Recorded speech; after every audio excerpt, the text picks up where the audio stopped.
How do you mean no more commission? Well, no one in Scotland can commission an idea. You know, if I went to BBC Scotland and I said, oh, I've got this great idea for a sitcom, I've got this brilliant idea for a drama, you know, there isn't one person in Scotland that can okay it unless it goes through London. Good morning and welcome to another edition of Full Scottish. What's happening today? Hello and welcome to the Full Scottish here on Broadcasting Scotland.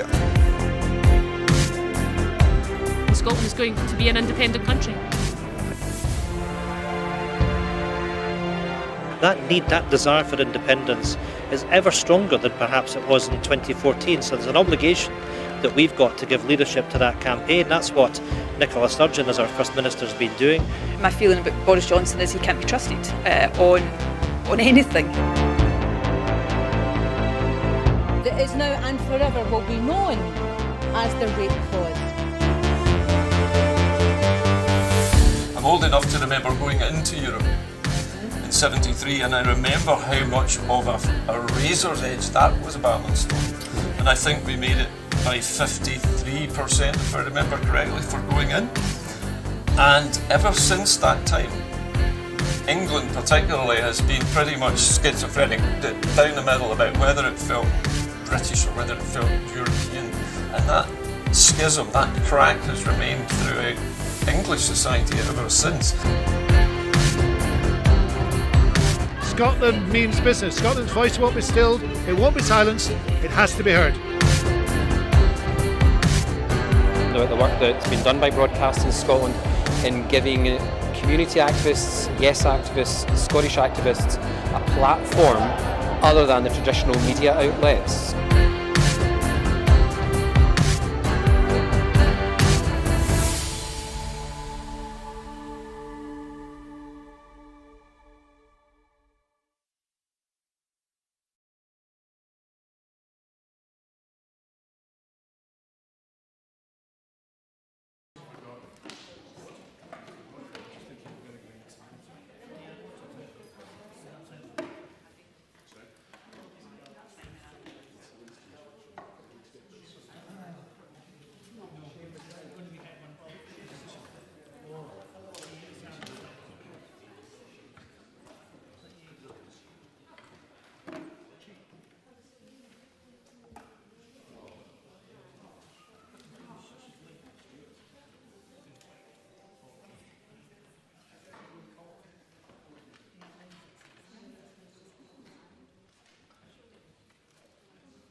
Good afternoon.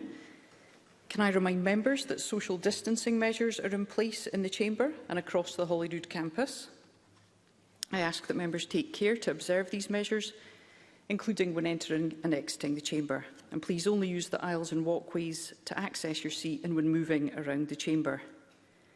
The next item of business is consideration of Business Motion 00123 in the name of George Adam on behalf of the Parliamentary Bureau, setting out a revision to today's business.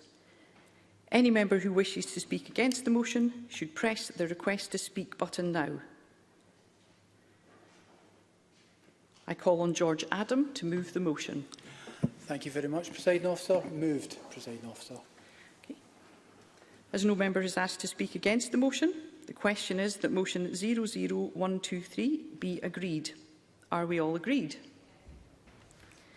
Okay. The motion is therefore agreed. And the next item of business is topical questions. As ever, in order to get as many people in as possible, I'd prefer short and succinct questions and answers to match. And I call Alasdair Allan. To ask the Scottish Government what action it is taking to address the ongoing disruption to lifeline ferry routes served by CalMac. Minister Graham Day. Presiding Officer, we very much recognise the community's frustration at the current disruption and the impact it's having. We're doing everything that we can supporting CalMac to maximise available capacity across the network and to ensure the timely resolution of these issues. Since becoming Minister for Transport, I've very much prioritised these issues. I've already met with CalMac reps and with local MSPs, including Dr. Allan. Furthermore, I'll be meeting the independent CalMac Community Board on Friday to hear their views, and I am very much open to constructive, viable suggestions for improving matters. We're currently actively exploring opportunities for chartering additional tonnage, including consideration of the suitability of the MV Pentalina to increase resilience across the network. We've also confirmed new investment of £580 million in ports and vessels to support and improve Scotland's ferry services over the next 5 years. Alasdair Allan. I thank the Minister for his reply and welcome him to his new role. As you'll appreciate, the entire economy of any island depends on its ferry. I have been deluged in recent weeks by emails from families desperate to visit relatives on the mainland who have had long booked tickets cancelled, businesses who can no longer get building materials to the islands or export shellfish, and tourist businesses struggling to cope with the news that all bookings are suspended for a fortnight. MV Loch Seaforth is CalMac's largest major vessel, but she is also CalMac's newest. She should not be experiencing technical issues of this severity. Will there be an investigation into the causes of these faults? Minister Graham Day. Presiding Officer, let me say that I entirely recognise the intolerable nature of the situation for islanders on an individual and economic basis. I also realise that what they want is action rather than warm words, hence the work that's going on to improve matters in the short, medium and longer term. With regard to the vessel at the centre of this, CalMac are rightly fully focused on resolving this issue and getting the Loch Seaforth back into service as quickly as possible. In parallel, however, specialist reports have been commissioned to examine the cause of the issue, and any recommendations will be fully considered. Once the reports are finalised and digested, I'm happy to commit to updating members on the outcome of that. Alasdair Allan. I thank the Minister and appreciate the attention he's giving to these matters. While the issues with MV Loch Seaforth are unprecedented, breakdowns of major vessels on lifeline routes are unfortunately not. It is now obvious for all to see that CalMac at present does not have enough vessels to run its services with the resilience necessary. What will the Government do in the immediate term to charter additional vessels and to ensure that the next overdue vessel is placed with a shipyard soon? Minister Graham Day. As I said earlier to Dr. Allan, we are actively, and I mean actively, looking at accessing additional tonnage to take care of the immediate future. And with regard to the vessels that are due to be the orders to be placed, that is also in hand, I think, with a view to having one in particular, I think the one Dr. Allan refers to, well in train by the end of the financial year. Thank you. I now call Katie Clark.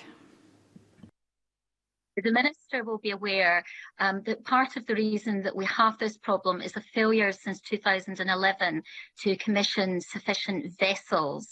Would the Minister be willing to meet with myself as a West Scotland List MSP to look at how we address the long-term problem of failure to consult and listen with local communities, which was highlighted in the recent committee report, and look at how we make sure that islanders on Arran and indeed the trade unions who represent the CalMac workforce are involved in decision making?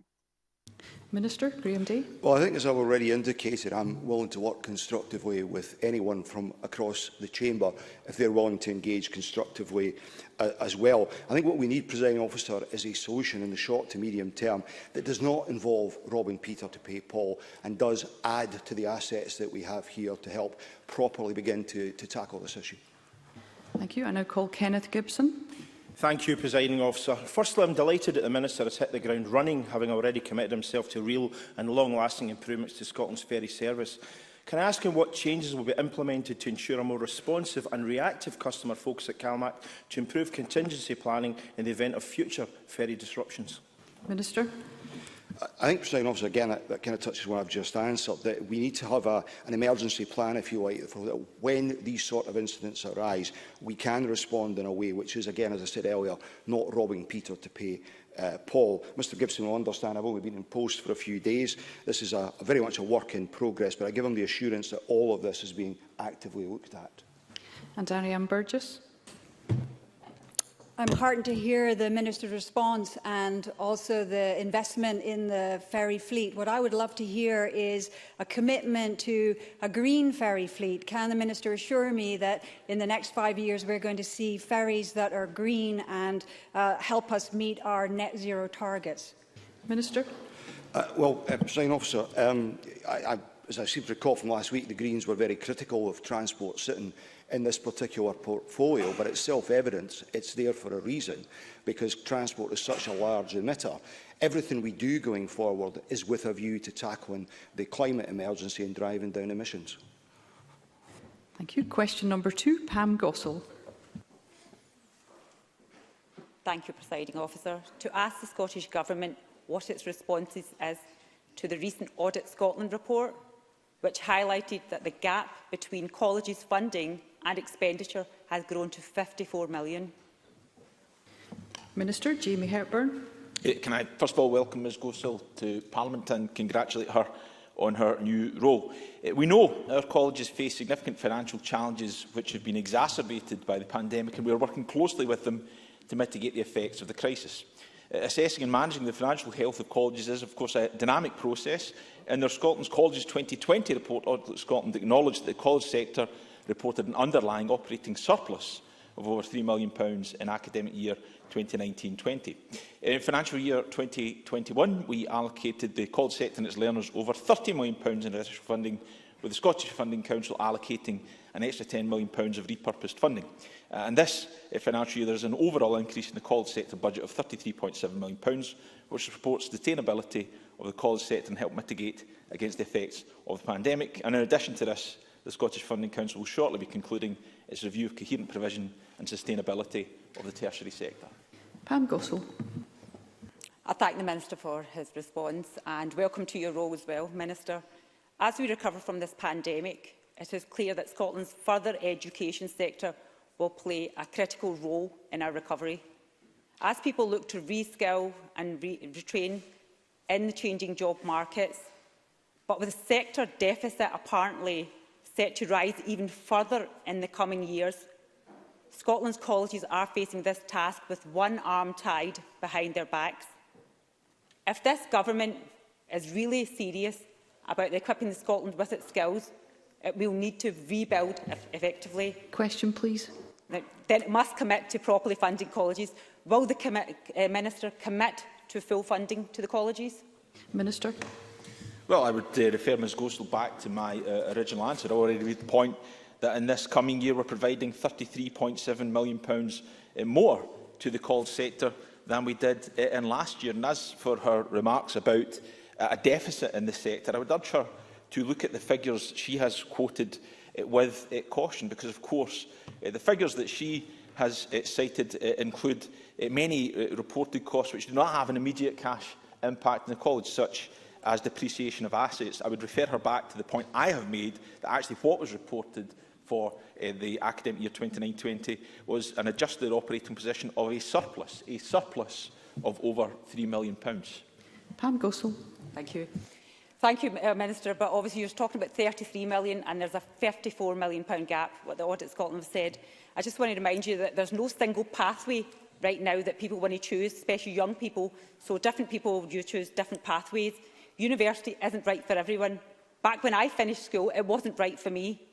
My time spent at Cardonald College provided me with the platform not only just to start my career, but also begin my educational journey, which ultimately led me to this week handing in my PhD thesis. But this isn't just about my own journey here. I want the same opportunities that I got for everybody out there. So can the Minister explain how his government plans to prioritise this sector and reverse a trend that has been 35% reduction in college student numbers since his government first came into power? Minister.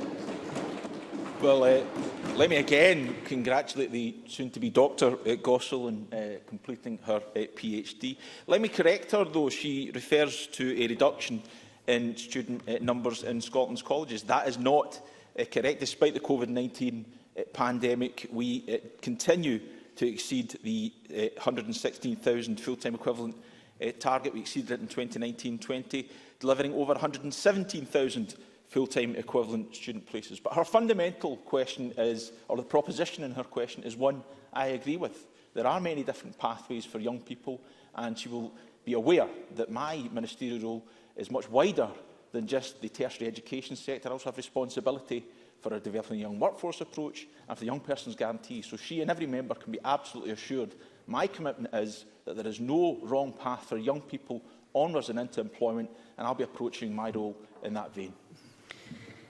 Thank you. Before we move on to question number 3, I would be very grateful if questions and responses could be succinct. And I call Willie Rennie. To ask the Scottish Government whether the reported security flaw in the vaccination status letter has been resolved and whether it will provide an update on the provision and use of vaccine passports for both international and domestic purposes. Cabinet Secretary Hamza Youssef. Yes, it has. Upon learning of the security glitch to download a vaccination status letter, that option has been disabled. Requests for our free-of-charge vaccination status record can be made from the free phone COVID-19 status helpline on 0808 196 8565. As our COVID status certification programme progresses, this letter will be replaced by a digital COVID status certificate, which is likely to include vaccination status, COVID recovery and negative testing data. On international travel, we're working across the common travel area to put in place a fully interoperable digital solution that aligns with international standards being developed by the WHO. No decision has been taken on using COVID status certificates domestically. However, I do have ethical, clinical and equality concerns about their use, and in that vein I'm soon to host a roundtable with human rights and equality experts to discuss these very issues. Willie Rennie. When I asked the First Minister about vaccine passports last year, she said she did not favour them. Without even a debate in Parliament or a proper public consultation, the Government is now pressing ahead. There is no clarity on how these will work, whether they will be used and how long they will be used for. Is the Government just making this up as it goes along? Cabinet Secretary. He's clearly not listening to the answer before asking a second question. We're not pushing ahead. The status letters I'm talking about, of course, are part of people's medical records. If Willie Rennie is seriously suggesting, as a Liberal Democrat, that people should not have access to that record, then he should just say so up front. That is not what we're doing. People can request that. What we were trying to do is so that they don't inundate their GPs, that there is an option for them to request that status. I have just said in my answer to Willie Rennie, I do have ethical, clinical and indeed human rights concerns about the use. Therefore, we want to, of course, approach those issues with, deal with those issues in a four nations approach as best we possibly can. But I can give Willie Rennie an absolute assurance that no decision, none whatsoever, has been made about using COVID vaccination certificates for domestic use. Willie Rennie. I always listen extremely carefully to what the Minister says. But it took 5 minutes for a junior researcher to identify a major security flaw in the system that he has set up. What system testing was undertaken before this was launched? Was it piloted before it was launched? And how can we have confidence in the new system that it will work? If we don't trust it, why would any foreign government trust it either? Cabinet Secretary. Well, I can give, again, an absolute assurance that upon the security glitch being made aware of the security glitch, of course we are going to debrief with our IT team, and that is happening at the moment. But it would be worth saying that these vaccination certificates have relatively low currency. Not a single country, or not many countries, I should say, sorry, require them at the moment. No airline or no major airline requires them in terms of entry onto their airline. But this was to stop people inundating their GPs, who are already, of course, working extraordinarily hard during this pandemic. But of course, we will learn the lessons of this security glitch. We've resolved it, so that issue is no longer a problem. But I will just reaffirm what I've said already to Willie Rennie, that for their domestic use, I have real concerns. I'm meeting with a number of organisations, equality, human rights organisations, very soon, and I can promise him there is no pressing ahead of these COVID vaccine certificates until we, of course, resolve any of those issues. And even then, of course, we will have discussions cross-party. I now call Pauline McNeill, who's joining us remotely. Around half of people in Glasgow were due to get a COVID jab failed to turn up over the weekend, and reports on Monday said that there was a staggering 83% of non-attendance at the Hydro in Glasgow. We know the venue can administer a minimum of 4,000 vaccinations a day with a capacity to scale up to 10,000. I asked the Cabinet Secretary if the government understand the reasons for this high level of non-attendance that we're seeing at mass vaccination centres like the Hydro for people in their 30s and their 40s. Cabinet Secretary, is it time to look at an online registration system for all ages going forward? Because we cannot continue to have this level of non-attendance. It's inefficient. Cabinet Secretary. So can I say in general, I agree with Pauline McNeill, and I can tell that urgently after the statistics that we saw over the weekend, I'm talking to the team about using the online portal that is available for 18 to 29-year-olds and has had very good take-up, to looking to see whether we can extend that to cohort 10, that's those that are 30 to 39 and 40 to 49 also. So that is urgently being looked at as we speak. Also, those that did not attend, those that we have phone numbers for, have been followed up by text messages as well. And in the south side of Glasgow in particular, where of course we are all aware there is a considerable problem, I was just about 2 hours ago at the Gurdwara in Pollock Shields and Albert Drive, looking at the walk-in mobile vaccination unit that we have there. So we are exhausting every single avenue, using every single tool that we possibly have to ensure that we do everything we can to bring case numbers down in Glasgow Southside. And I'd be happy to speak to Pauline McNeill in more detail, indeed members across the chamber, to tell them of the efforts to do so. Thank you. My apologies to those members we've been unable to take. That concludes topical questions. And the next item of business is a statement by Nicola Sturgeon on Scottish Government priorities. The First Minister will take questions at the end of her statement, and there should be no interventions or interruptions. And I call on Nicola Sturgeon. Thank you, Presiding Officer. During the election campaign, my party promised to focus on steering Scotland through the COVID crisis. We set out an ambitious programme to drive recovery, and we pledged to give people in Scotland a choice over our future when the crisis has passed. We were elected on a clear mandate with a record number of votes to deliver on those commitments, and that is what we intend to do. We have already started that work. Our most immediate priority is to lead Scotland safely through and out of the pandemic. To that end, we will steer a careful course back to normality. We will support our test and protect teams. We will implement enhanced public health measures when outbreaks do arise. And we will deliver vaccinations just as quickly as supplies allow. We will also work with the business sector to provide as much clarity and support as possible. And as we come out of this pandemic, we will recognise that there will be bumps on the road, as we are experiencing in Glasgow just now. But the vaccine rollout gives us firm hope that we are on the right track. So over the next 3 weeks, we will also set out our expectations for the stage beyond level 0, as we hope to return to a much greater degree of normality. We will also act now to learn lessons for the future. We have committed already to a comprehensive public inquiry, and within our first 100 days, we will establish a standing committee on pandemics. We will also lead a wider mission of national recovery and renewal. I have appointed the Deputy First Minister as Cabinet Secretary for COVID recovery. He will convene the first meeting of the new cross-party steering group on COVID recovery today. A central part of the Government's programme is to support our National Health Service.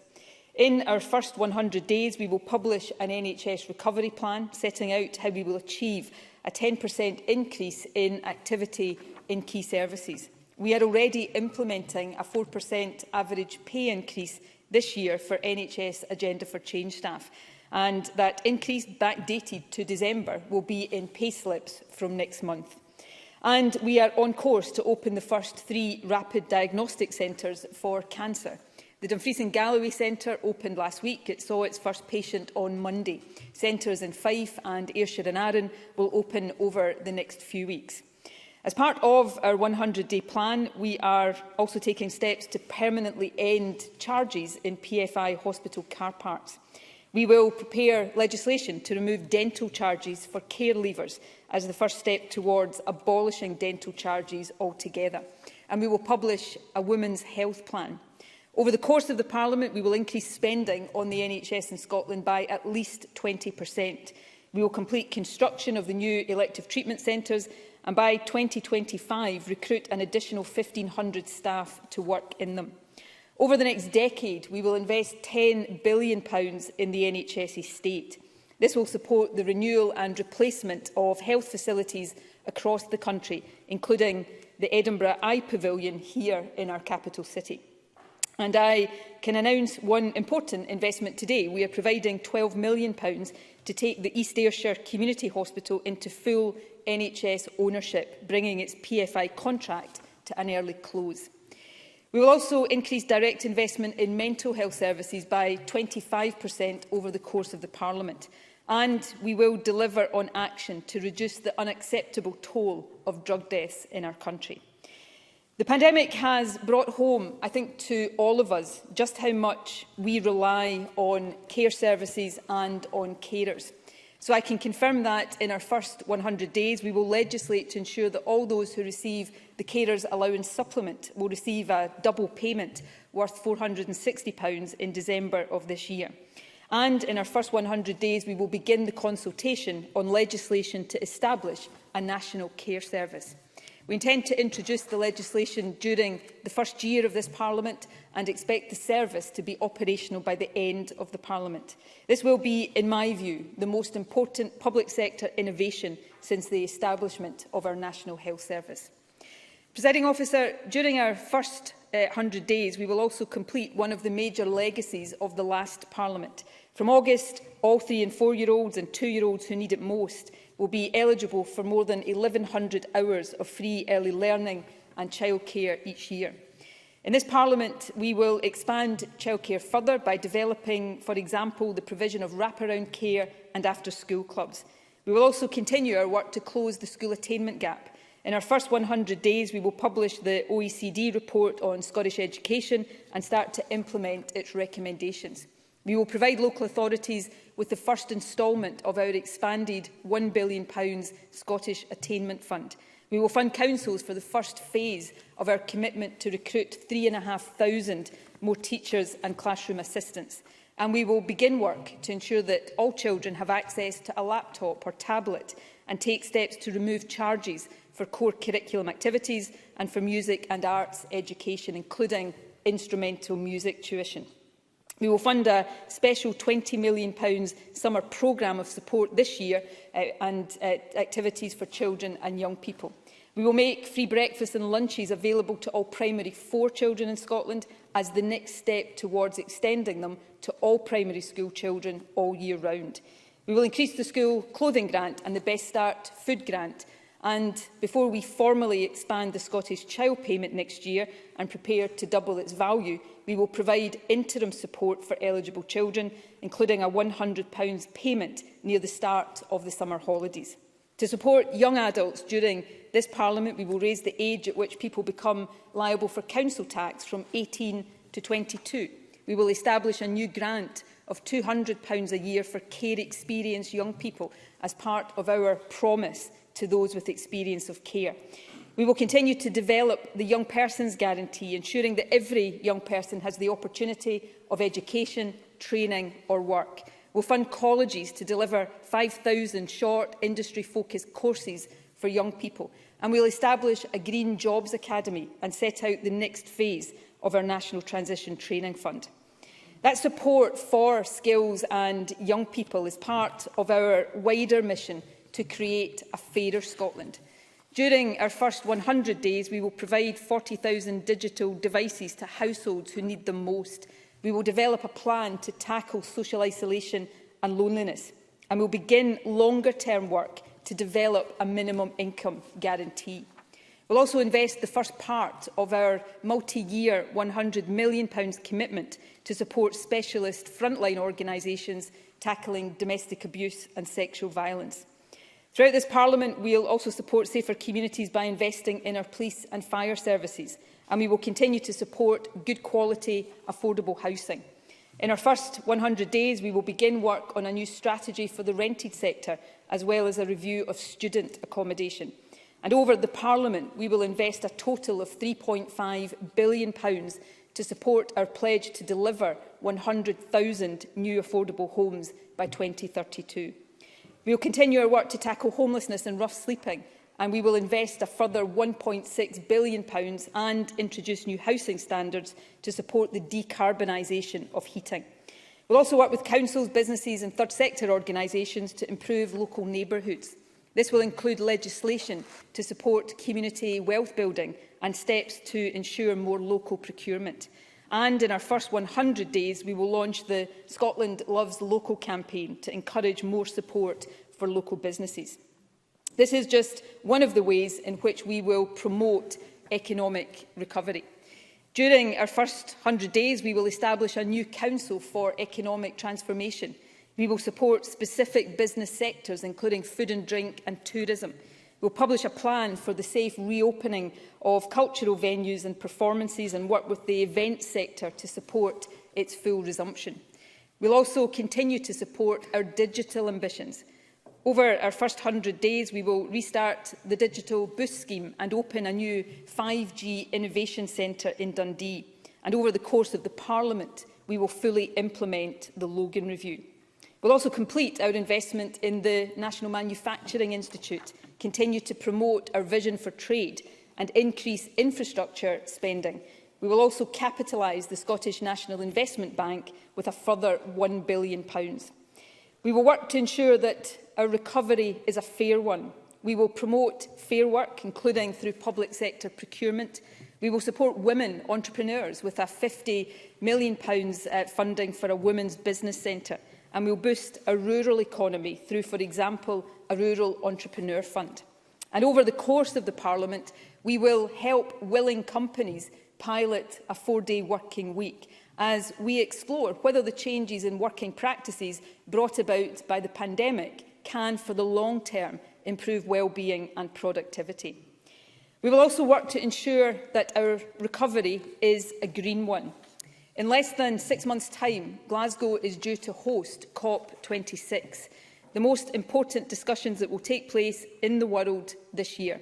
And so in our first 100 days, we will publish an indicative national defined contribution, setting out how Scotland will become a net zero nation by 2045. We will take further steps to decarbonise our transport network, including in our first 100 days, beginning the process of taking ScotRail into public ownership. We will work with local authorities to resume low-emission zones in our cities, and we will encourage active travel, which will include a scheme to provide bikes for children. We will also introduce legislation to make bus travel free for young people under the age of 22 and convene a bus decarbonisation task force to remove the majority of fossil fuel buses from public transport by the end of 2023. Over the Parliament, we will also protect and enhance our natural habitats and reduce waste. We will increase woodland creation from 12,000 hectares a year to 18,000. And over this decade, we will invest more than £250 million in peatland restoration. We will ban single-use plastic cutlery, launch a deposit return scheme for single-use drinks, containers and introduce a bill to promote the circular economy. Finally, we will work to seize the economic opportunities that the move to net zero will create. In our first 100 days, we will set out a strategic investment assessment as we seek to better support the offshore wind supply chain. And over the Parliament, we will invest £100 million to support the development of hydrogen technologies. We will help companies in high-carbon sectors transition to low-carbon technologies and services. And as we do all of this, we will stay true to the principle of a just transition, both here in Scotland and around the world. Presiding Officer, as I very much hope is obvious from the policy initiatives that I've just set out, this government is focused on steering Scotland through the COVID crisis and on building a sustainable and a fair recovery from the COVID crisis. There are many elements of our vision and our programme that I hope will command support right across this chamber. But having talked about what we intend to do, I want to say a few words now about how we aim to do it. It is often said, and I think it is broadly true, that, at least among some of the parties in this chamber, there is more in a policy sense that unites us than divides us. Indeed, when this Parliament was established, the hope was that a more consensual and constructive way of working would take root. The promise back then was that the old ways of Westminster would not simply be transplanted here to Holyrood. Now, we may not always have lived up to that, but if there was ever a time to renew that promise, it is surely now. In Scotland and right across our world, we have massive challenges to confront and to overcome. A global pandemic, the climate emergency, and the need to build an economic recovery that is strong, sustainable and fair. In the face of all of that, people across Scotland expect, indeed I suspect they demand, a grown-up and cooperative approach to politics that puts the interests of the country first. My party, without any doubt, won a substantial mandate in the election, and we have, as I have just set out in summary, an ambitious policy programme to take forward. But we do not claim a monopoly of wisdom. We do want to reach out and find the best solutions to the toughest of problems. Our duty is to cooperate, and to cooperate not to find the lowest common denominator, but as a way of raising the bar ever higher. That, Presiding Officer, is how I will seek to govern in this new term of Parliament. Indeed, shortly after the election, I met with Anas Sarwar to discuss areas where the SNP and Labour may work together. I am keen to develop these discussions further, and I extend a similar offer to other parties across the chamber. And most significantly, as I can share with Parliament today, since the election, I've had a series of exploratory discussions with the Scottish Green Party about how we might work together more formally in future. Initially, even though we were not negotiating a coalition, these discussions were supported through the formation of government facility available to all parties during and immediately after an election. And since the new government was appointed last week, the discussions have been supported by the civil service at my direction. Presiding Officer, I'm pleased to advise Parliament that at a meeting in Bute House last night, I agreed with the Scottish Green Party that we will now move these informal discussions to the next stage. I can confirm that the Scottish Government and the Scottish Green Party will enter structured talks, supported by the civil service, with a view to reaching, if we can, a formal cooperation agreement. Exactly what the content, extent and scope of any agreement will be is, of course, what these talks will focus on. And, of course, any agreement that emerges from these talks will be subject to the necessary approval processes of the Cabinet and each of our parties. But what we hope to achieve is potentially groundbreaking. In the coming weeks, we'll seek to agree specific policy areas in which we would formally cooperate, and within each identify the shared objectives and policy initiatives we would be agreeing to work together on. I'm confident these policy areas will include the climate emergency and how we can accelerate our progress to net zero. But we're keen to identify other issues too, and not just where we already have a similar outlook, but also where cooperation will be more challenging for both of us. We'll also seek to agree a model of joint working within government to support progress in the areas of cooperation. This could include formal processes of consultation and, in our agreed areas of cooperation, the involvement of the Green Party in Scottish Government policy development and delivery. It would also include details of any reciprocal support the Greens would give to aspects of the Government's legislative policy and budgetary programmes. Obviously, we need to see how much progress these talks can make, and we shouldn't get too far ahead of ourselves today. But as we embark on this progress, we are setting no limits on our ambition. So in that vein, let me be clear that while this is not a guaranteed or a pre-agreed outcome, it is not inconceivable that a cooperation agreement could lead in future to a Green Minister or ministers being part of this government. The key point for today is that we are both agreeing to come out of our comfort zones to find new ways of working for the common good, to change the dynamic of our politics for the better and give meaning to the founding principles of our Parliament. What we are embarking on will require compromise on both sides, but it will also require us to be bold. And given the challenges we face, that's a good thing. It is also the whole point. It is worth noting, perhaps, that neither of us are doing this because we need to. It's not been forced upon us by parliamentary arithmetic. Indeed, we're taking a risk that the talks won't succeed. But we're prepared to do this because if we do succeed, the benefits to the country could be significant. By working together, we can help build a better future for Scotland. Of course, as we look to Scotland's future, one obvious point of agreement between us is that that future should be in Scotland's hands. As we emerge from crisis, there is a fundamental question that must be addressed. Who has the right to decide the kind of country Scotland becomes after the crisis is over? And there is a choice of two very different futures.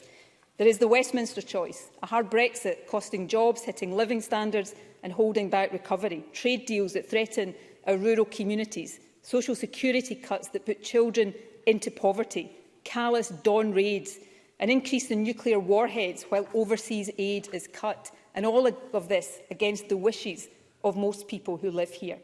Or there is the alternative, not a panacea, but a future in which this Parliament has the full range of powers to shape and build a fairer, more prosperous country. A future in which we are an equal partner with our friends in the rest of the UK and across Europe. Which path Scotland takes should not be the choice of any single politician or party. It must be a decision of the people. That is why, once the crisis is over, people in Scotland should have the right to make that choice. The election result delivered a substantial majority in this Parliament for an independence referendum within the current term. There is no justification for the UK government seeking to block that mandate. To do so would suggest that the Tories no longer consider the UK to be a voluntary union of nations, and it would be profoundly undemocratic. Presiding Officer, to conclude, the question of what powers this Parliament should have will always be debated passionately. But our different opinions on that should not obscure our common desire to make the most of the powers we already have. That task is more urgent than ever. This term of Parliament will be the most important in our devolved history.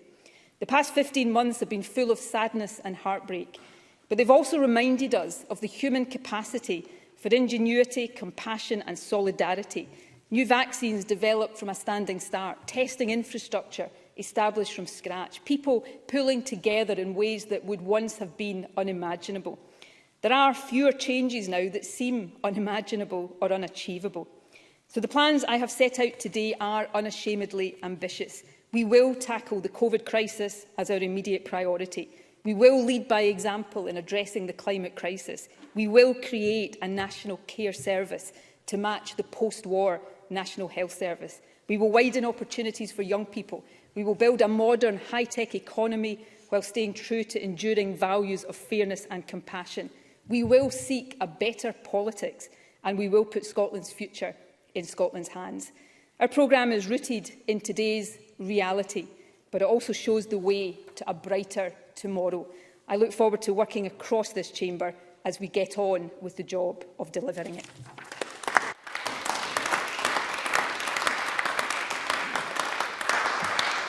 Thank you. The First Minister will now take questions on the issues raised in her statement. I intend to allow 40 minutes or so for questions, after which we'll move to the next item of business.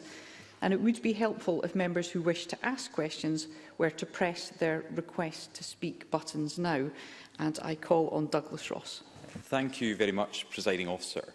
For most of the First Minister's statement, she spoke of the pressing issues facing Scotland right now.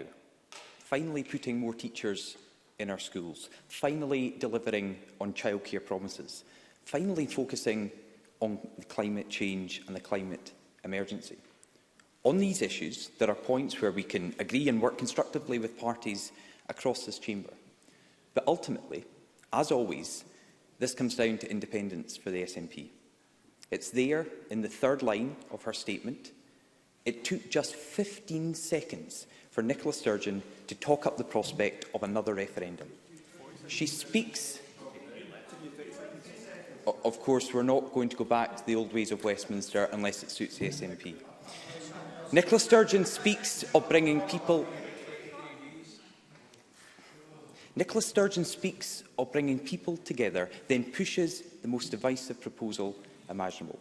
This isn't a speech to unite Scotland. It's not a statement of the people's priorities. It's a regurgitation of the SNP's top priority.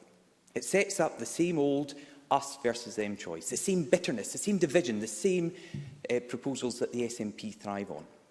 But this Parliament does have a choice. Either we can be a Parliament of action that focuses 100% on people's priorities and gets things done using the powers that this Parliament has right now, or another 5 years will be wasted as this government gets more and more distracted as time goes on. The Scottish Conservatives have set out our priorities. At least 15 bills to rebuild Scotland, to spread opportunities across the country, to restore power to our communities. So let me ask the First Minister, will she agree to bring forward a right to recovery, to tackle our shameful drug deaths in this country? Will she work with us on a victims' law to put our justice system on the side of victims? Will she bring forward an enterprise bill that delivers economic recovery for every single part of Scotland? And why? Why should any of these pressing issues take a back seat to the First Minister's drive for another independence referendum? First Minister.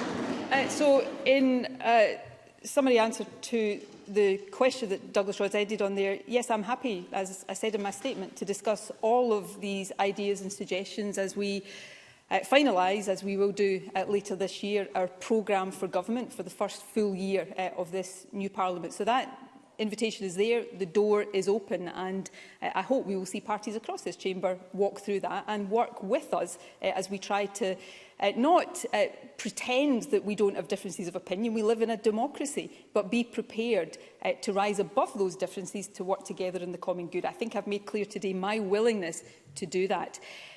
More generally, in response to Douglas Ross, we have, of course, just had an election, that wonderful expression of democracy. In that election, I said to the Scottish people that if I was re-elected as First Minister, I would prioritise, first and foremost, leading us through the COVID recovery. I would put forward an ambitious policy programme to drive our economic recovery. And then, when the crisis was over, I would propose that the people of Scotland got the opportunity to choose our long-term future. My party won that election, and I have set out today how I intend to deliver on the commitments I made in that election and which were so thoroughly endorsed in the mandate that the Scottish people gave us. And Douglas Ross is right to say most of my statement focused on what we will do just in our first 100 days, building on the progress we've made. He talked about teachers and childcare. Teacher numbers in our schools have been increasing ever since I became First Minister. We've been taking forward the plans to double childcare, and that has been slightly delayed because of COVID, but from August this year, that promise will be delivered in full, and now we're moving on to the next phase. So that is our focus, and I say to people across this chamber, stop refighting the election. The people of Scotland had their say and made their decision. Now let's debate our differences robustly and in a spirit of civility, but let's come together where we can to work on the things we can agree on in the interest of the people of Scotland. I call Anna Sarwar. Presiding Officer, I recognise the scale of the challenge facing our country coming through this pandemic. I am willing to work with anyone in the national interests on the interests we agree on and the issues we agree on.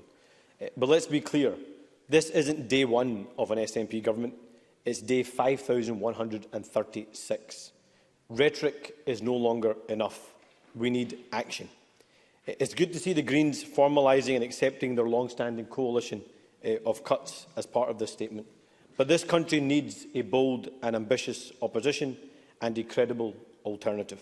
And Scottish Labour, under my leadership, is determined to build it. This government too must be bolder and more ambitious.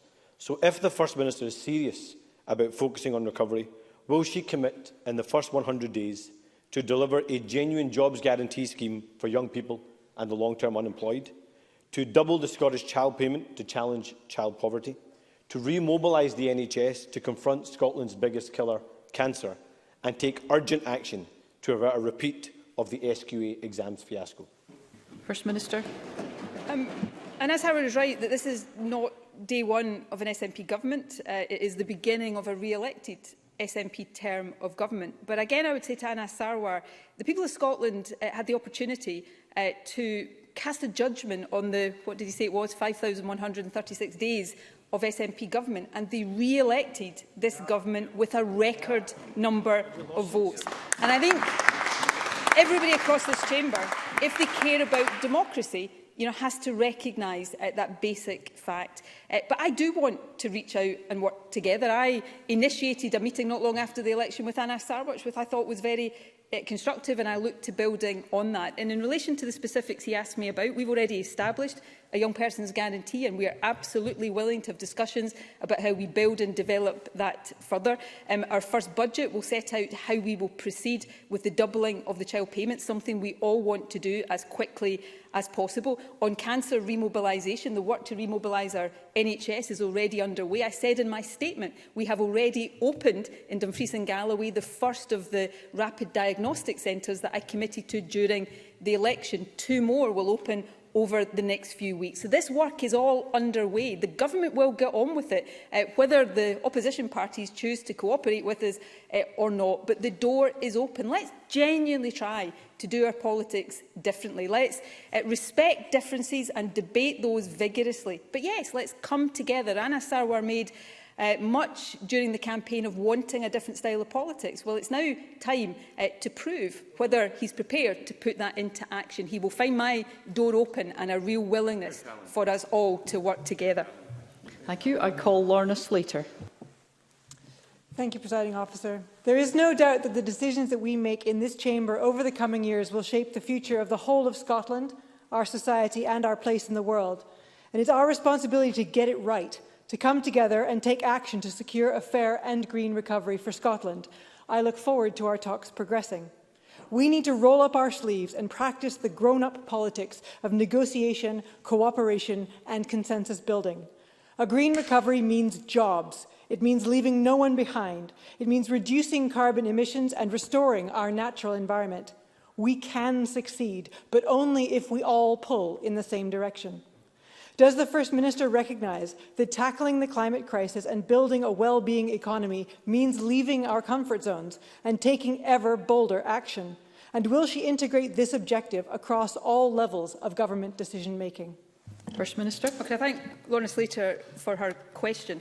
I want to, I think, pick up on what Lorna Slater has said there about being bold and taking risks and leaving our comfort zones. The parliamentary arithmetic of this chamber mean that my government could decide to simply govern alone as we did in the last Parliament, and the Greens would have been justified in saying we don't want to have any more formal cooperation. We're both deciding not to do that, not because we need to, but because we think it could be in the interests of the country. And in doing this, we're taking risks. The talks we're having, I hope they go well, but they may not succeed. But we think it's a risk worth taking because of the scale of the challenges we face, and I think the expectation of the public to see their politicians work together where we can.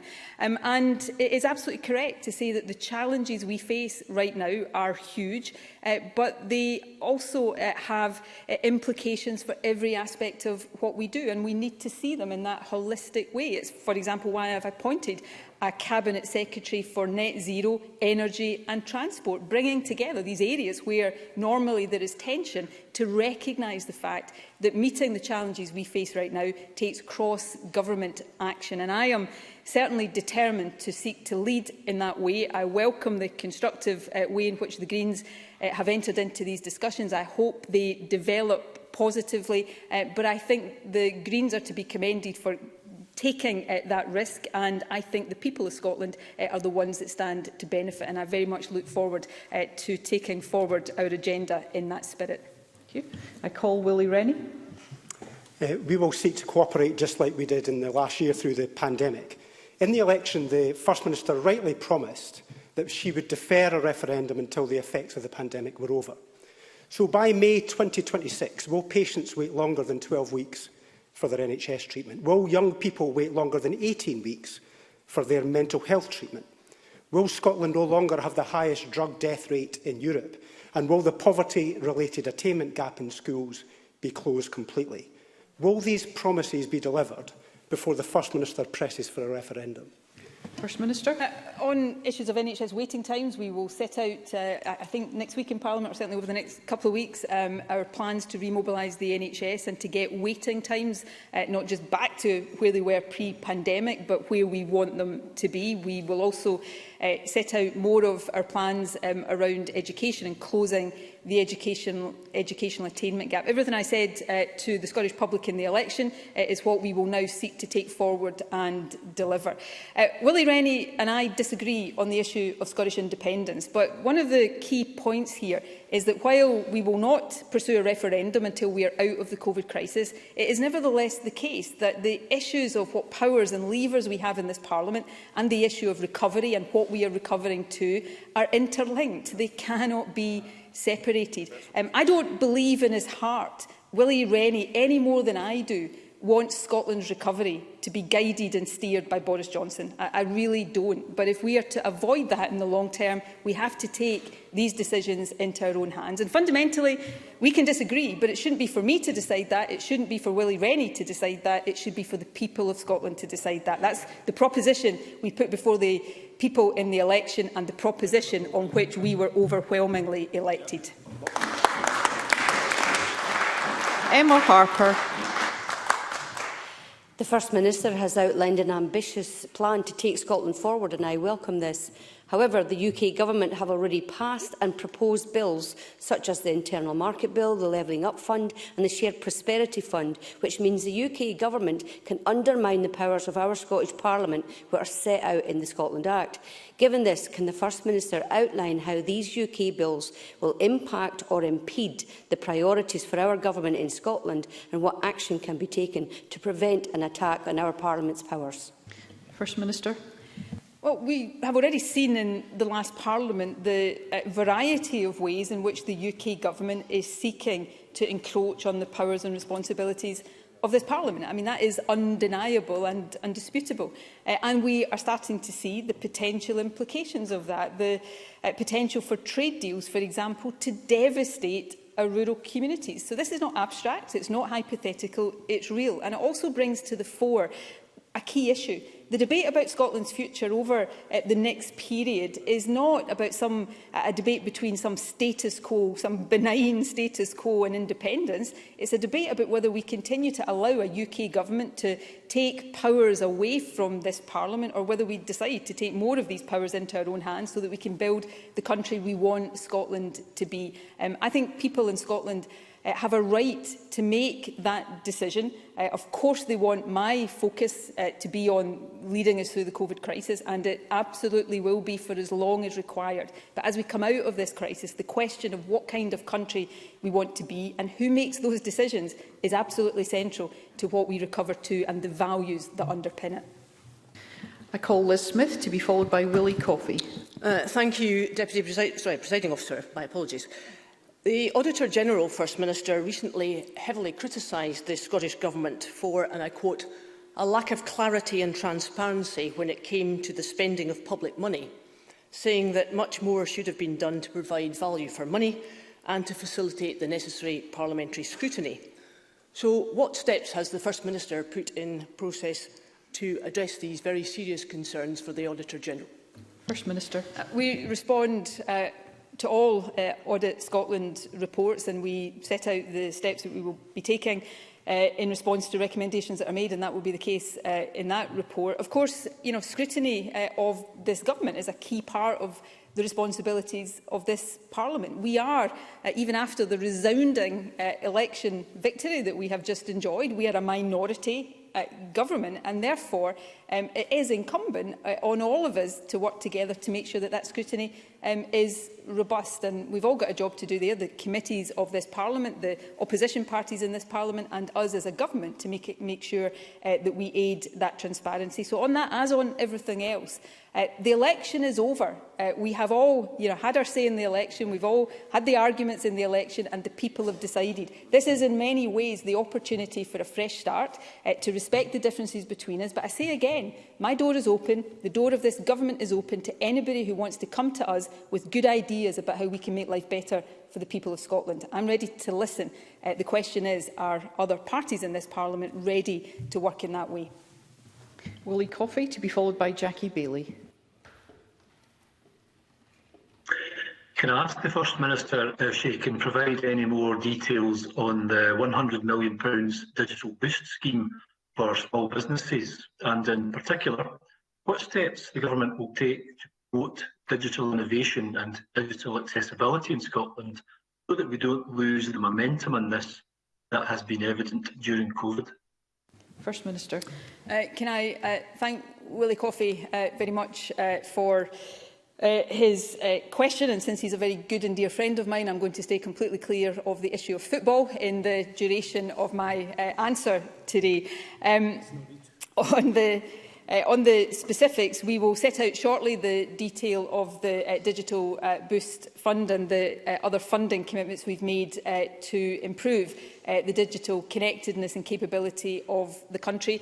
One of the important commitments that we have given, and I mentioned it today, is to implement in full the Logan Review, which is so important to realise the economic potential of becoming a high-tech nation. But also, crucially, we recognise the work that we have started but still has to be progressed to make sure that we close the digital divide. So getting devices and connections to those most in need is critical and key. And also, of course, the work that we have committed to making sure that every young person in our schools has access to a laptop or a tablet. We need to make sure we have the digital infrastructure. We need to make sure people have the skills to use that infrastructure and that they have the devices and connections as well. This is an exciting programme of work, one that will bring a lot of benefits for Scotland, and one that, if we do it right, gives Scotland a competitive edge in the global economy as well.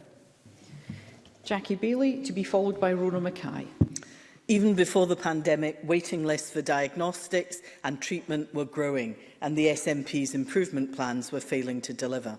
At the end of 2019, 26,000 patients were waiting longer than the 12-week treatment time guarantee. That's a third of all patients, and a further 18,000 people waited more than 6 weeks for a diagnostic test.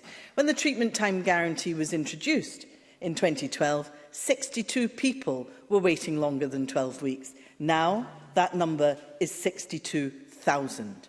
Can I ask the First Minister, we had an NHS remobilisation plan less than a year ago. Now we have another NHS remobilisation plan announced. But what patients want to know is, when will they be seen? First Minister, how much longer will people have to wait? First Minister. I think if Jackie Baillie is seriously saying that a remobilisation plan that was rightly published at the very early stages of a global pandemic should not be updated a year into that global pandemic, I'm not sure she'll find many people across the country who agree with her. The remobilisation plan, which is for the longer-term recovery of our National Health Service, short, medium and longer term, as we seek to put the NHS on a sustainable footing for the future, is critical and a key part of our plans, and Hamza Yousaf will set out more detail of that shortly. In terms of waiting times, before the pandemic, our £850 million waiting time improvement plan was starting to reduce the longest waits and have a positive impact on waiting times. Unfortunately, the COVID pandemic has set all of that back and more. So the job of work and the scale of the task ahead of us is considerable. It is partly about building capacity in our NHS, and there are a range of plans underway to do that. But it's also partly about redesigning pathways of care. The Centre for Sustainable Delivery in the NHS, a relatively new innovation, will be key to some of that work. So this is a big job of work, not just for this government, but for governments across the world, to get health services back on track and onto a sustainable footing. And there are a few more important things that we will do over the next weeks and months than this. Rona Mackay, to be followed by Annie Wells. Thank you, Presiding Officer. Can the First Minister outline how this Government will continue to take forward the actions in the Equally Safe strategy? And will the First Minister commit to giving serious consideration to the recommendations from Lady Dorian's review so that we can deliver a justice system that survivors of sexual crimes have confidence in? First Minister. So yes, as our manifesto, and if memory serves me correctly, I don't think it was the only manifesto to commit to taking forward, obviously with appropriate consultation, the recommendations in Lady Dorian's report, and I am very committed to doing that, and I hope it is an area on which we can build significant cross-party consensus. The Equally Safe plan is important, and one of the key commitments we made in the election was to a new £100 million multi-year fund to support the specialist frontline services who do so much to help and support those who are affected by domestic violence and sexual violence. And I've set out today that within our first 100 days we will make the first money from that available. The organisations across our country who provide that specialist support do a fantastic job, but their services are under pressure. There are often waiting times for access to those services, and that is something we are determined to address. Annie Wells, to be followed by Neil Gray. Thank you, Presiding Officer. We didn't hear an answer to Douglas Ross's earlier question, so let me ask the First Minister again. Despite Scotland's appalling drug death figures, many people are being denied the help they need. So will the First Minister support our proposals for a right to recovery bill to enshrine in law that everyone should have access to the necessary drug or alcohol treatment that they need? First Minister. I'm afraid Annie Wells, if she had listened, did hear an answer to the question. Yes, I am prepared to discuss that. I'm not going to stand here. I don't know the detail of what the Scottish Conservatives are proposing. I don't know all of the detail of that. And in government, it is important that we understand the detail before we give commitments to take something forward. But there is, and I hope the Scottish Conservatives can find it within themselves to actually embrace the areas where we might be able to build common ground. So there is a willingness and an open door to discuss that. And if Annie Wells can perhaps stop sort of mouthing things at me from a sedentary position, we could perhaps genuinely find some common ground. Now, I can't be more positive and fairer than that. It's up to the Scottish Conservatives whether they choose to respond in an equally positive way. Neil Gray, to be followed by Martin Whitfield. Thank you, Presiding Officer. I thank the First Minister for her statement and appreciate the focus on recovery from the pandemic, but also the clear and bold ambition going forward based on finding consensus. Yesterday, the Social Justice and Fairness Commission that she established published its report, which included a call for the expansion of the Scottish Child Payment. So I welcome the work in this area already underway and coming over the summer ahead of greater expansion. But can the First Minister outline how many children and families are due to benefit as the rollout continues, and what impact this intervention is expected to have on child poverty rates in Scotland? First Minister. Thank you to Neil Gray. I think it's the first opportunity I've had in the Chamber to welcome him formally to this Parliament. I have no doubt he will be a really valuable addition to our discussions and debates here in the Scottish Parliament. The Social Justice and Fairness Commission, which was an SNP, not a Scottish Government initiative, the report published yesterday, I think has some fantastic ideas and suggestions and policy initiatives that I hope will find their way into not just the policy programme of this Government, many of them have already done that, but the policy programmes of other parties as well. At the heart of our efforts to tackle and in time eradicate child poverty, which should be our objective, is the doubling of the Scottish Child Payment. There are tens of thousands of children already benefiting from that. I don't have the precise figure in front of me, and many more will benefit as we extend the reach of the child payment next year and then, of course, double its value as soon as possible. So that is a really concrete, tangible example of what we can do when we have powers to act here in Holyrood. Unfortunately, we've got a UK government that is still saying that they'll take away the universal credit uplift and potentially make changes that will put more children into poverty. And that's the argument for having complete powers over social security here in the Scottish Parliament, so that we can tackle these problems in a genuinely joined up and holistic manner. Martin Whitfield, to be followed by Kenneth Gibson. Can I thank you, Presiding Officer, and can I extend my good wishes to you in your new role? And can I thank the First Minister for her statement? With regard to the additional teachers and classroom assistants, can she confirm that it will be 1,000 full-time equivalent teachers and 500 classroom assistants? And can she confirm that the local authorities will be given their share of that breakdown as soon as possible, given that next term's planning is already taking place? First Minister. Well, can I also take the opportunity to welcome Martin Whitfield here to Holyrood and wish him well for his time here. In terms of the question he asked, the 1,000 additional teachers, 500 classroom assistants, that's part of our overall commitment to 3,500 teachers and classroom assistants. That is a whole-time equivalent, but of course the precise balance in each local authority will be for local authorities to judge based on need. We will work with local authorities to get the detail of that to them as quickly as possible to aid with the planning that is underway. And of course this builds on the additional teachers that were recruited over the course of the last Parliament. Kenneth Gibson, to be followed by Oliver Mundell. Thank you, Presiding Officer. First Minister, as you'll be aware, our Clyde and Hebridean ferry services have had to cope in recent days with vessel breakdowns and weather cancellations, whilst having 70% fewer passengers due to social distancing. The result is that islanders struggle to travel and tourists, the lifeblood of island economies, can't visit, impacting on island recovery. Social distancing restrictions do not apply to those flying to our islands, so when can further easing on ferries be expected? First Minister. Before I address the question on physical distancing, can I say I know Graham Day, the new Transport Minister, has just answered a question on ferry provision in the Chamber. We recognise how unacceptable recent disruption has been, and everyone is working hard to address and resolve that as quickly as possible. On physical distancing, we need to, as we come out of this crisis, we need to take care because we don't want to set ourselves back. We're already seeing, as I described them earlier, bumps in the road in Glasgow. We want to minimise any potential to set our progress back. But I announced a few weeks ago after the election that we are carrying out a more fundamental review of physical distancing. We will set out the outcome of that as soon as possible. And that is about looking longer term to the time when we are restoring a greater degree of normality, to look at whether it is possible in different environments to have shorter distances, or in some environments ultimately perhaps no distance at all. But it's important we get that work right. It does have a relevance to ferries, of course, but it has wider relevance too, and we'll publish the outcome of that as soon as possible. Oliver Mundell, to be followed by Colette Stevenson.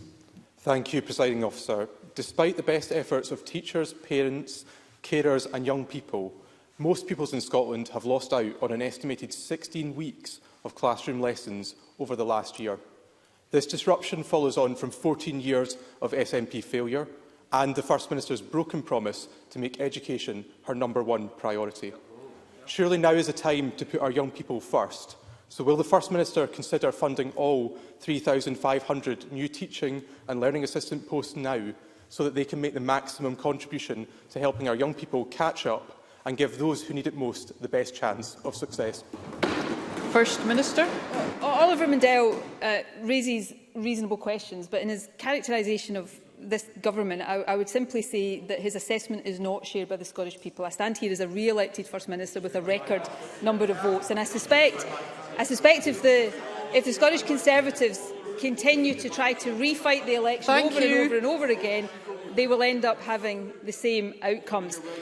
But on the substance of the question, we will consider how quickly we make the funding available for the 3,500 teachers and classroom assistants. Of course, as Oliver Mundell will be aware, this is not just about funding, it's about how quickly it is practically possible to recruit teachers. So this is an important priority for us, and we will take that forward as quickly as possible. In our first 100 days, we will make the funding available for 1,000 teachers and 500 classroom assistants. More generally, there is a job of work to do to help young people catch up, not just in educational terms, but also in social and well-being terms as well, which is why the summer programme that I mentioned in my statement is important too, and I know the Education Secretary will be making available more details of that shortly. Colette Stevenson, to be followed by Colin Smith. Thank you, Presiding Officer. On the back of our very welcome manifesto commitment to renew every play park in Scotland, could the First Minister give an indication as to when funding will be starting to get distributed out, and what consideration has been given to providing sensory play opportunities for children with autism? First Minister. Can I welcome Colette Stevenson to Parliament? I'm delighted to see her here.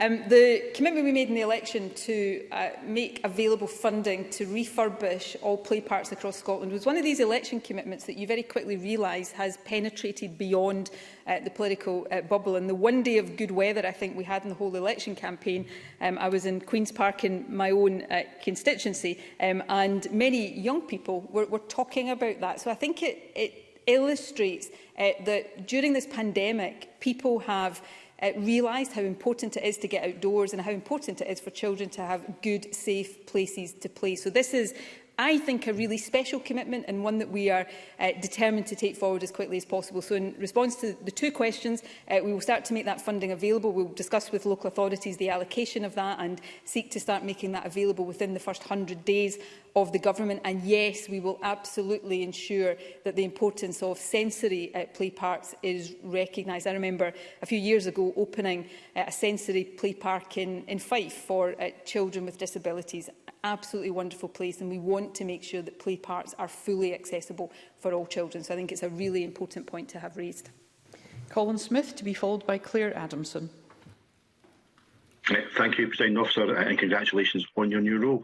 Just over a year ago, the government announced that important bills, the Good Food Nations Bill, the Circular Economy Bill, a proper ban on hunting, reform of the Gender Recognition Act would all be paused, not scrapped, but paused due to a lack of parliamentary time caused by the pandemic. So could the First Minister confirm that all of those paused bills will be brought before Parliament before another referendum bill?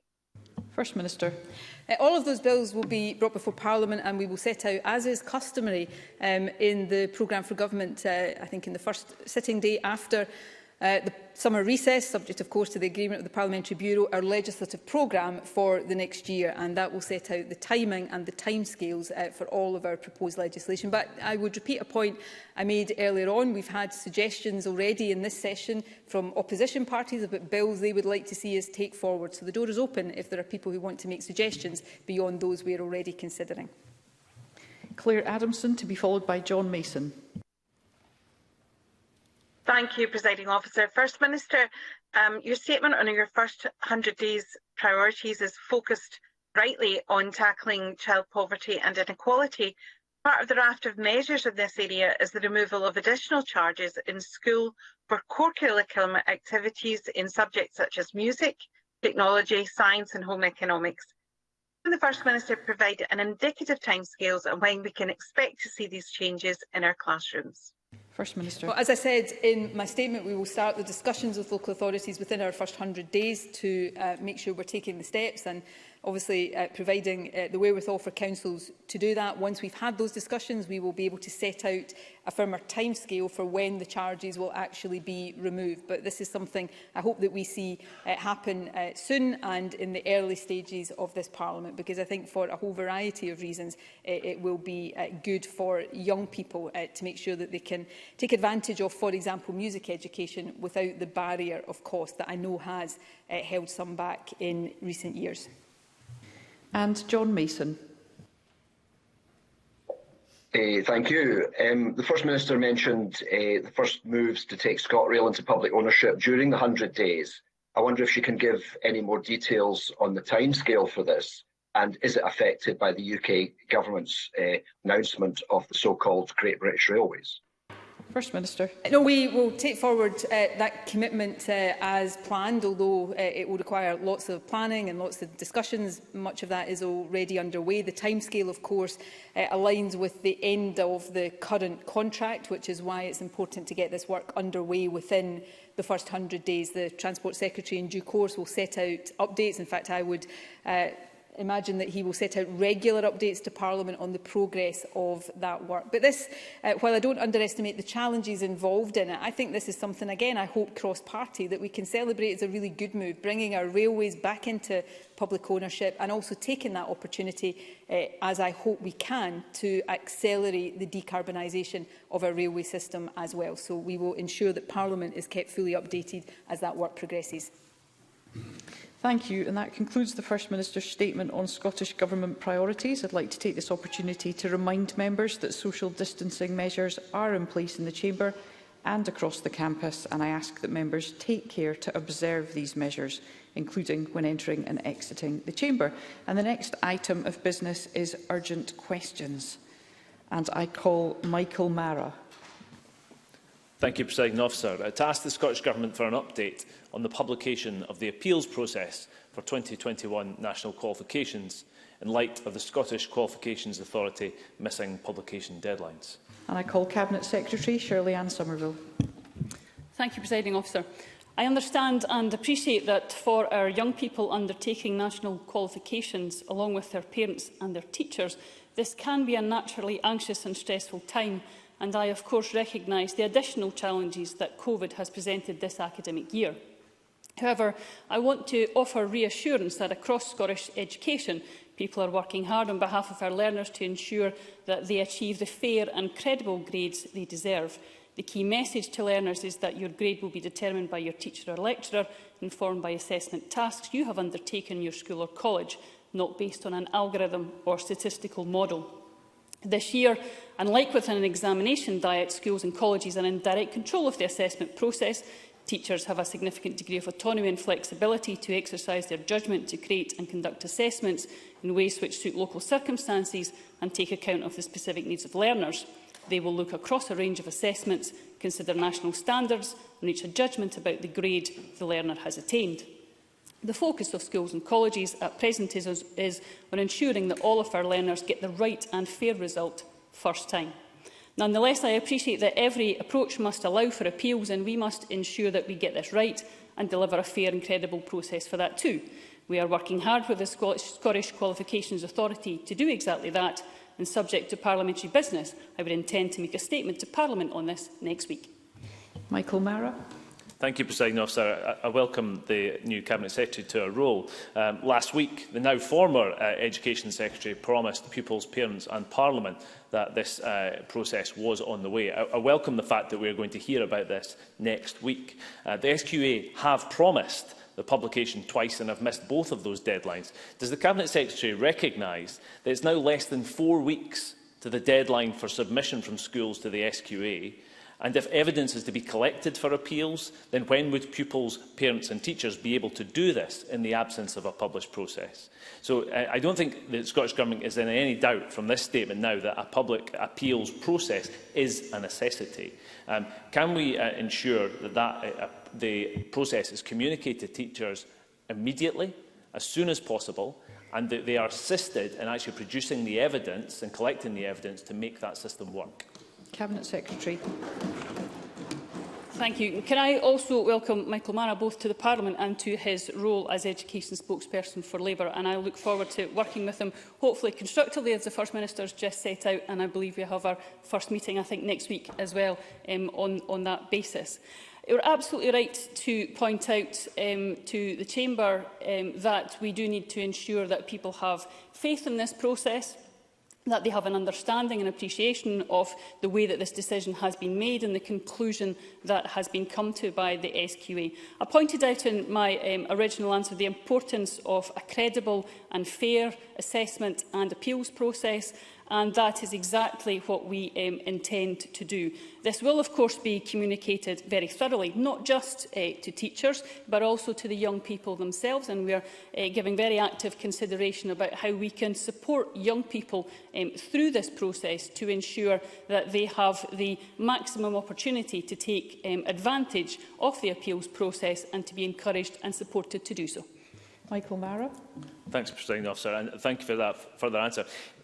I would ask, in terms of as we take those constructive discussions forward, certainly on Labour's part, we would ask the Cabinet Secretary to reflect on the conduct of the SQA across the last year. These latest delays show a level of contempt, frankly, for parents, pupils and teachers across Scotland who are having to deal with a situation. I'm really glad that there's a change in tone in this, to tell the truth, from the new Cabinet Secretary, that she's not digging in, as we've heard recently, that these assessments are not exams. People are sitting exams across the country and they have a right to that appeals process and to put it in place. But as part of those discussions next week, I will be raising with the Cabinet Secretary the status of the SQA and whether she thinks that their continued role is tenable given repeated mistakes again and again over the last year. So some reflections on that would be appreciated. Cabinet Secretary. Well, I'm of course open to any discussion that Michael O'Mara and indeed any other member of the Chamber wants to have on the SQA or any other part of this process.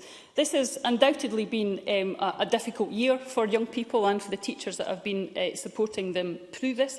I think the SQA have worked very hard to ensure that what is in place is fit for purpose. And to ensure that they have done that, as I say, in a fair and equitable way. And those are the principles that I've certainly been speaking to the SQA about, and that's something which they absolutely share and have a determination to have right at the heart of the system.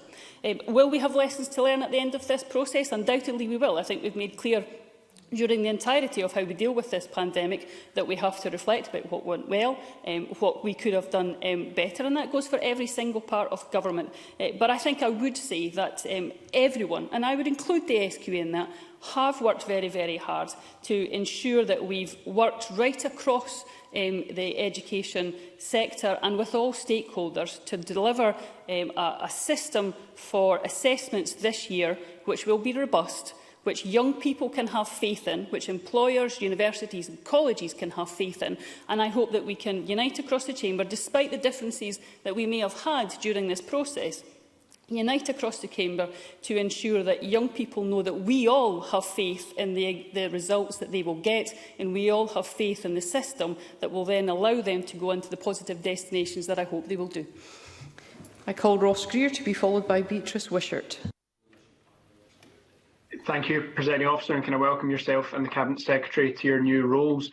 It was clear by the end of the last session of Parliament the SQA had lost the confidence of this institution and of the public as a whole, and I'll be raising those issues with the Cabinet Secretary next week.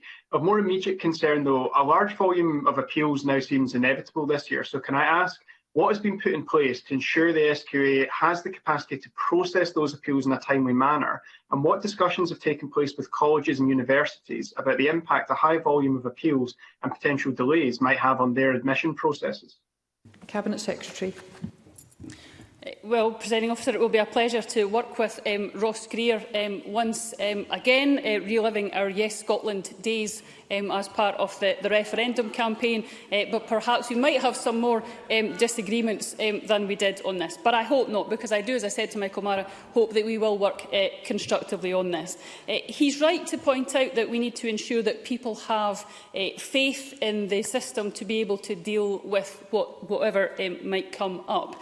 What I would say, though, is we are initially determined to ensure that young people get the right grade the first time, so that the appeals process is not the route that people have to go down. So absolutely the focus on this for me and for the SQA and for others is to ensure that we are delivering an assessment process that is supported and that children and young people can get the right grades the first time. I have, of course, discussed the capacity of the system with the SQA, as Mr Greer would thoroughly expect me to do so, and I'm sure in the statements that I'll be making to Parliament next week, if Parliament allows, then we can go into further details on that. And Beatrice Wishart.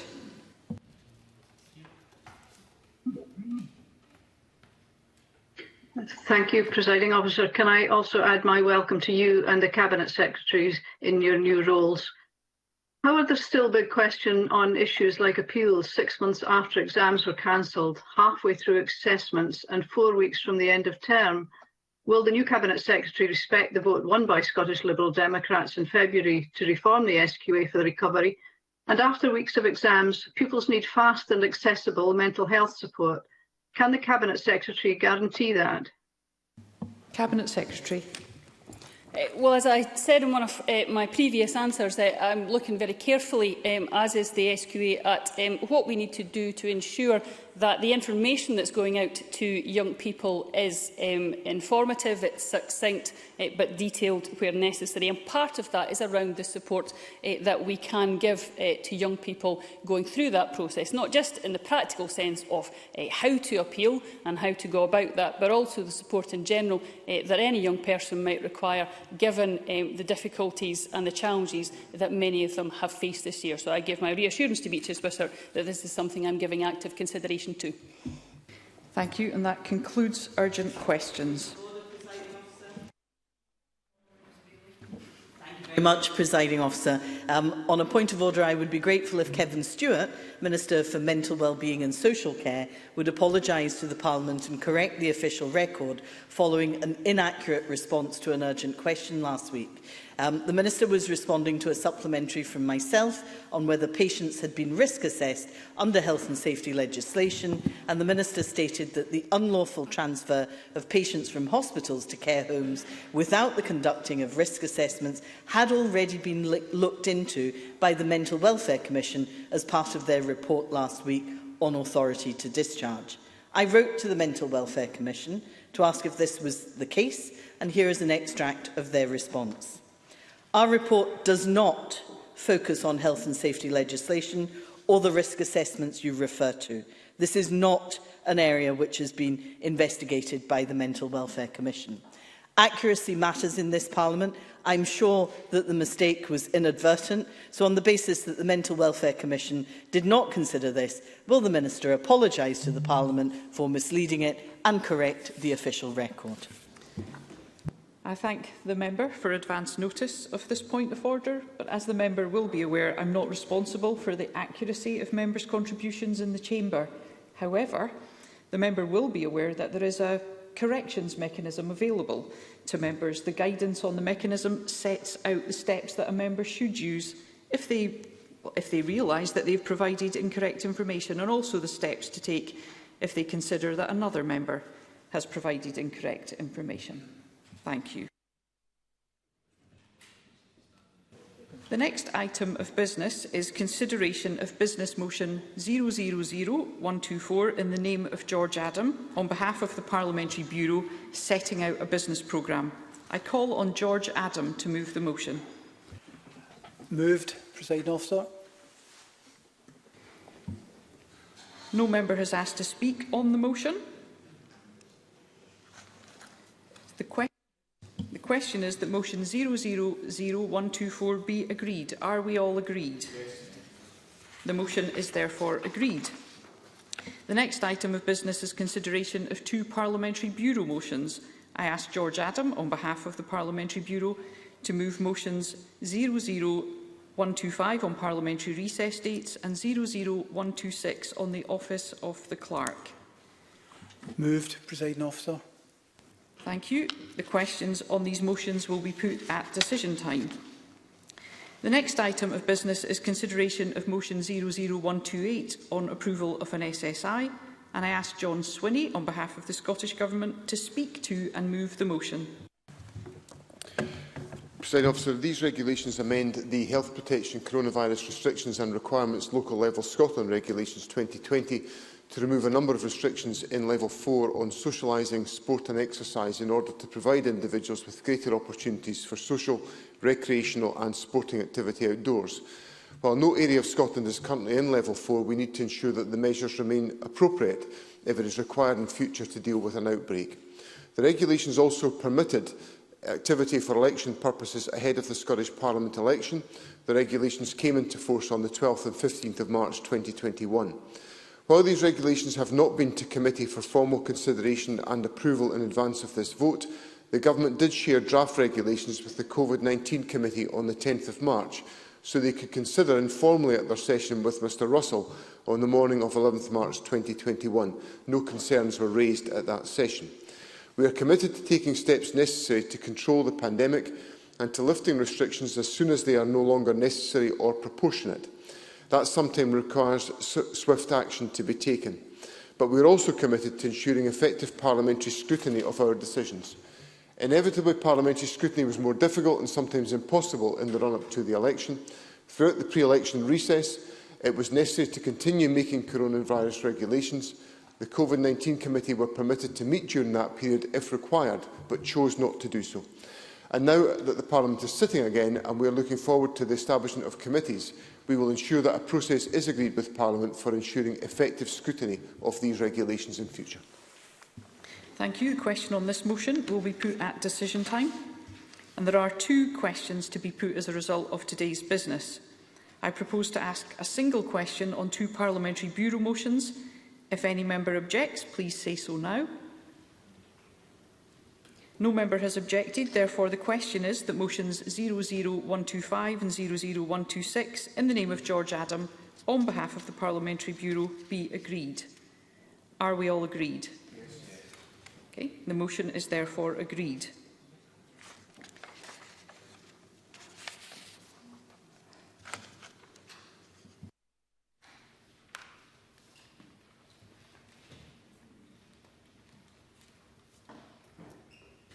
The final question is that motion 00128 in the name of John Swinney on approval of an SSI be agreed. Are we all agreed? Yes. The motion is therefore agreed. That concludes decision time, and I close this meeting.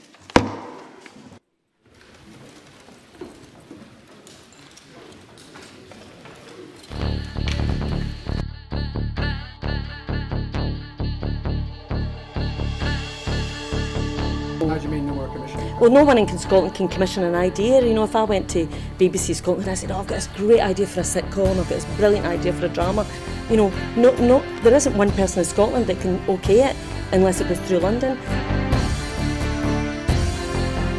Good morning and welcome to another edition of Full Scottish. What's happening today? Hello and welcome to the Full Scottish here on Broadcasting Scotland. Scotland is going to be an independent country. That need, that desire for independence is ever stronger than perhaps it was in 2014. So there's an obligation that we've got to give leadership to that campaign. That's what Nicola Sturgeon, as our First Minister, has been doing. My feeling about Boris Johnson is he can't be trusted on anything. That is now and forever will be known as the rape clause. I'm old enough to remember going into Europe in '73, and I remember how much of a razor's edge that was a balanced stone. And I think we made it by 53%, if I remember correctly, for going in. And ever since that time, England particularly has been pretty much schizophrenic, down the middle about whether it felt British or whether it felt European. And that schism, that crack has remained throughout English society ever since. Scotland means business. Scotland's voice won't be stilled, it won't be silenced, it has to be heard. About the work that's been done by Broadcasting Scotland in giving community activists, yes activists, Scottish activists a platform other than the traditional media outlets.